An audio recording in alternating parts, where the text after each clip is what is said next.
Michael Shroud Grzesiek, the renowned former Counter-Strike professional and popular Twitch streamer, has become a prominent figure in the Arc Raiders community since the game's full launch in late October 2025. Arc Raiders, developed by Embark Studios, is a cooperative third-person shooter that blends PvPvE extraction mechanics with intense raids against robotic Arc enemies in a post-apocalyptic world. Shroud streams, which often attract tens of thousands of viewers, have highlighted the game's fast-paced gameplay, strategic depth, and optimization challenges, particularly on PC. His settings recommendations stem from his expertise in competitive gaming, where every frame and visibility tweak can mean the difference between survival and extraction failure. Shroud emphasizes a balance between performance, visual clarity, and competitive edge, often prioritizing high frame rates aiming for 300 FPS on his high-end rig over eye-candy visuals. These settings are not just about running the game smoothly, but also about minimizing distractions like foliage clutter and enhancing enemy spotting in dynamic environments like night raids.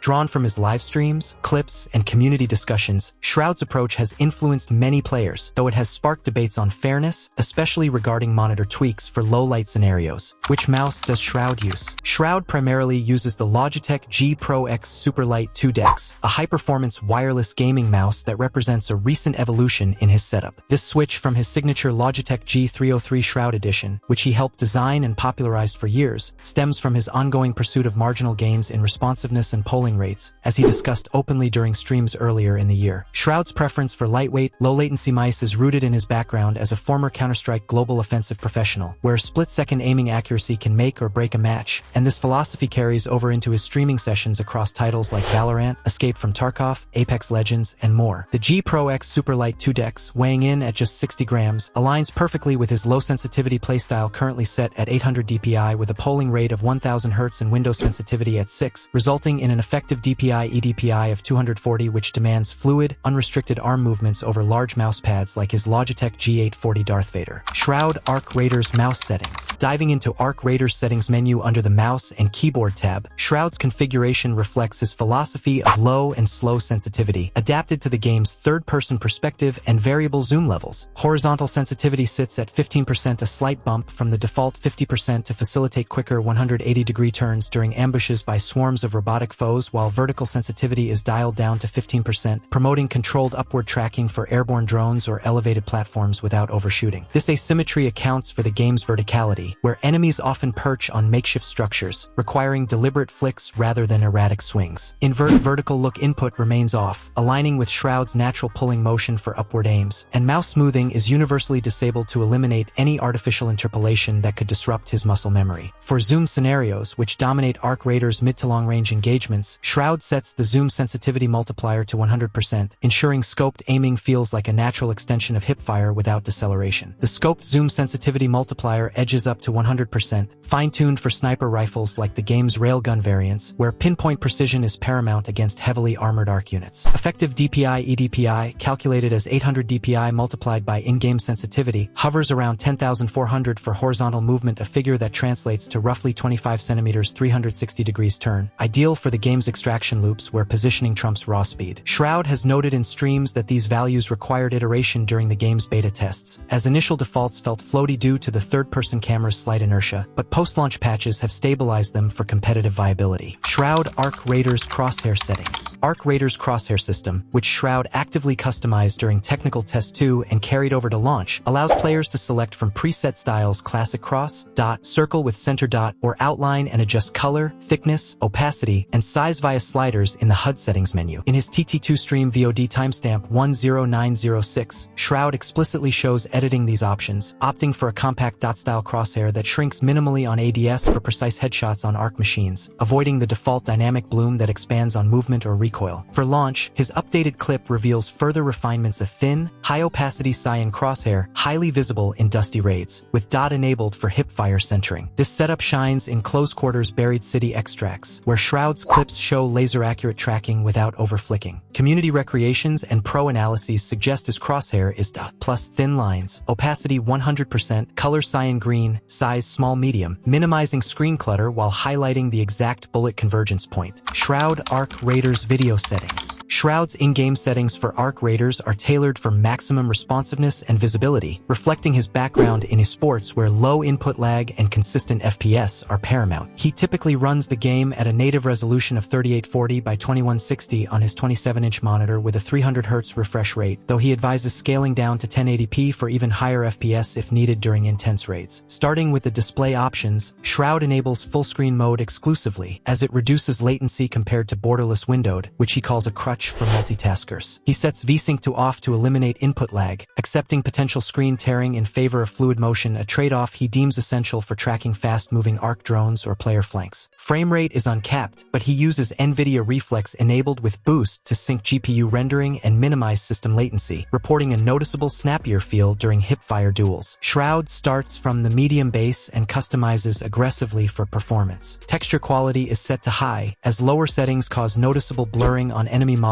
and loot crates at medium distances, which he argues hampers quick threat assessment. However, he drops foliage quality to low, explaining in October 19, 2025, Twitch clip that this removes dense bushes and grass patches that obscure sightlines without providing real cover in raids. This choice, while visually sparse, gives a tactical advantage by revealing hidden players or arc nests earlier, a point echoed in optimization guides where low foliage yields up to 15% FPS gains on mid-range GPUs like the RTX 5090. Shadow quality remains on medium to balance pop-in reduction, with performance. Shroud notes that epic shadows create flickering distractions indoors, which can cost seconds in close-quarters combat. View distance is maxed at epic for better long-range spotting, but he warns that pairing it with high global illumination can tank FPS in urban ruins, so he opts for low GI to maintain 300+ FPS indoors. For effects and post-processing, Shroud's philosophy is less is more for clarity. Effects quality is set to low, sacrificing particle density from gunfire and explosions for a 10% FPS uplift and reduced screen clutter, crucial when scanning for blue sparks from shielded arc dummies in the firing range. Post-processing is also low, disabling ambient occlusion and bloom, which he describes as pretty but pointless since they darken corners and wash out highlights, making it harder to spot loot glows or enemy outlines. Anti-aliasing uses temporal anti-aliasing at medium to smooth jagged edges without the blur of higher settings. On the upscaling front, as an Nvidia user, Shroud champions DLSS in quality mode with the transformer model over CNN, citing better fine detail resolution for vegetation and ray-traced elements, even if it costs 12% more performance on RTX 50 series cards. Shroud gears. At the core of Shroud's setup is his longtime collaborator with Logitech, specifically the G Pro X Superlight 2 Dex, a lightweight wireless mouse weighing just 60 grams, designed for esports-level performance with minimal latency and a high polling rate. This mouse supports DPI settings up to 32,000, but Shroud consistently opts for a balanced 800 DPI, a value he has refined over years across titles like Valorant, Apex Legends, and now Arc Raiders. This DPI choice strikes a harmony between broad sweeping movements for hipfire tracking and fine adjustments for headshots, avoiding the jitter associated with ultra-high sensitivities. Complementing the mouse is his preference for a large, low-friction cloth mousepad, such as the Logitech G640 or his signature HyperX edition, which provides ample space for ARM-based aiming, a technique Shroud champions for consistency in prolonged sessions. He pairs this with a 1000 Hz polling rate to ensure every input registers instantaneously, though Arc Raiders engine has a noted quirk. Negative mouse acceleration can creep in at higher rates, prompting Shroud to occasionally drop to 500 Hz during testing streams for smoother tracking against agile arc enemies. His monitor, an Asus ROG PG27 AQDM running at 360 Hz, further enhances this by delivering buttery-smooth visuals, allowing him to spot distant threats in the game's foggy ruins without input lag. This hardware synergy isn't just about speed, it's engineered for endurance, as Shroud often streams for 8+ hours, emphasizing setups that prevent fatigue while maintaining pixel-perfect accuracy. Don't forget to like, subscribe, and hit the notification bell to stay updated on the latest news and updates. Drop a comment below sharing your favorite gaming setup tips or what you'd like to see next on the channel. Let's build a gaming community together.